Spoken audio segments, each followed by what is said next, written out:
Hello and welcome to the Real-Esteem podcast. Today is October the 1st, 2018. I'm your host, Patrick Tabor, and today on the Identity Edition, we're going to talk about reality.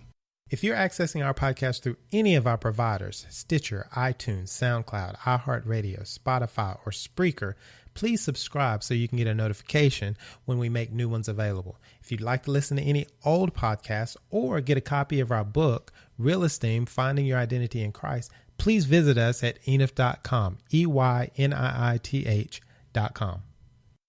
There's so many movies out today that really don't fit a real perspective, or they have so many stereotypical features, so many outlandish qualities. There's such a far-reaching belief that you have to really follow the movie. You have to extend your mind way into your imagination as opposed to reality.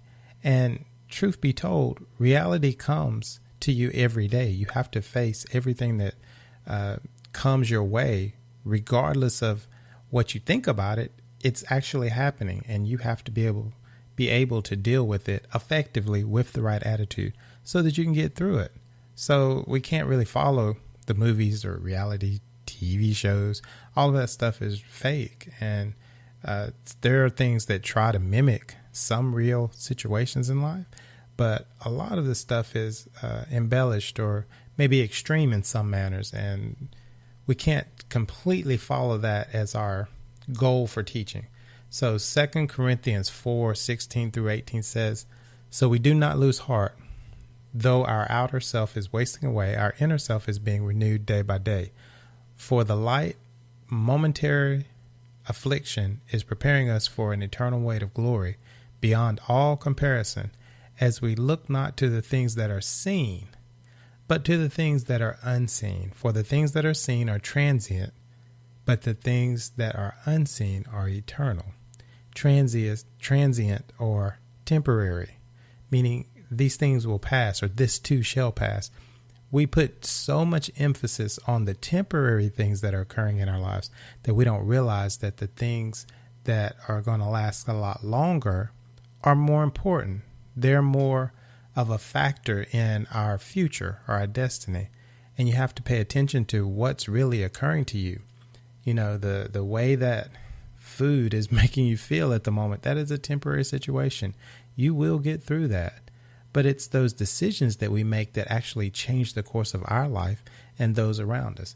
So what is reality? Reality is when you have to face a circumstance in your life that has lasting effects. And you want those lasting effects to be good as opposed to negative. Now, I'm not saying you're not going to have circumstances or make decisions that are wrong. We all do. We all have. We all will. The question is, once you gain wisdom, once you seek God for things, or once you find out how to listen to his voice, I think it takes away some of the negative aspects that can occur in your life. Not saying that you won't be persecuted, or negative things won't happen, or things won't work out, or you'll have ideas that things should go this way and they don't. I'm not saying that won't happen. I'm saying you can be better prepared for those things that do happen and have a different perspective on them so that you can move forward, so you can gain more perspective or have a better attitude dealing with a circumstance, as opposed to letting it make you bitter, making you have a hate or just a really bad nature about yourself. You want to have an increased desire to do better, to grow, to be nicer, to be more helpful and supportive of other people around you. You want other people to support you and be excited to be around you. So you have to be what you want to become. In Romans 1:20, it says, "For his invisible attributes, namely his eternal power and divine nature, have been clearly perceived ever since the creation of the world in the things that have been made. So they are without excuse." We have to remember, if you really take time out to pay attention to your surroundings, we can be as simple as looking at nature. You can take time out to look at the trees and look what they provide us and what we provide them. Look at the skies and how they can produce rain and thunderstorms and all kinds of things that are necessary for the earth.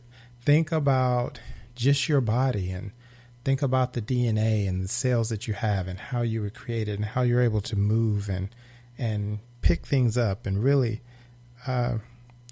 just function in life. How is that you can think faster than most computers? How is it that you have the ability to see so well? There's just so many aspects of your life that you could take a small portion and consider the amazement in what God has created in you. And in doing that, you have to realize that the reality is you couldn't have created that. No man could have, even to the extent of the things or the creative nature of man, meaning all the things that they've created. Let's think about the good things. Look at the buildings, look at the roads, look at the different technology that's been created that's helpful to those who are less fortunate or lacking.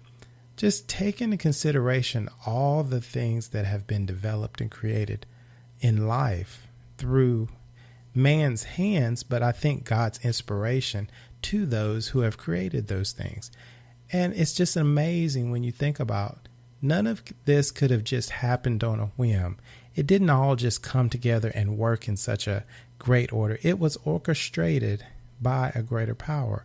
So we remember that God does all these things. There is a reality that we live in. The main thing I want you to understand, though, is just like there is a reality of things that is occurring in your life and that you face each and every day, there is a reality of a spiritual world that works behind the scenes to make those things happen. Some good, some bad, but you have to remember that there is something going on behind the scenes that is actually helping you get through each day. Who is the one who is guiding you and leading you or keeping you or protecting you, even when you don't want to be kept? If you really can't deny it, if you really stop and take time out to pay attention to your life and what's occurring, you know that you're not doing it yourself. You know that you may not be smart enough or wise enough, or you might be a little naive. There's things about you that you know that this couldn't just be happening by my own power. And by that, you know there's something that is helping you. There is something that is guiding you. There is something that is providing for you. I would like to present to you that God is the one taking care of your every need. Whether you understand it, whether you realize it, whether you see it or not, there is one who loves you so much so that even though you may not know him well, he knows you very well, and he manages things for your life. He wants to get glory out of you, but until he does, he's still going to love you. He's still going to take care of you. He still provides for you each and every day. You didn't wake up by chance. It was by his choice. I hope you got something out of this today. Be blessed. Grace and peace.